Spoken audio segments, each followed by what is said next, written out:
Ako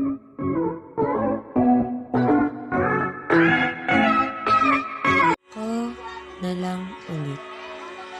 Salitang hindi ko masabi sa'yo dahil nakikita kong sa kanya'y masaya ka na talaga. Pinipilit kong kalimutan ka.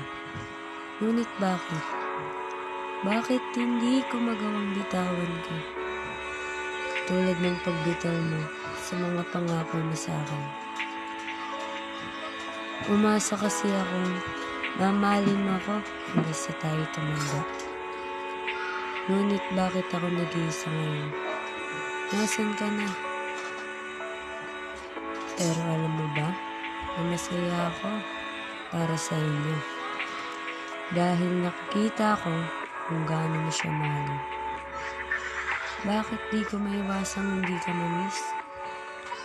Bakit mo pa kasi ako pinasaya ng busan kung balak mo din pala akong iwan?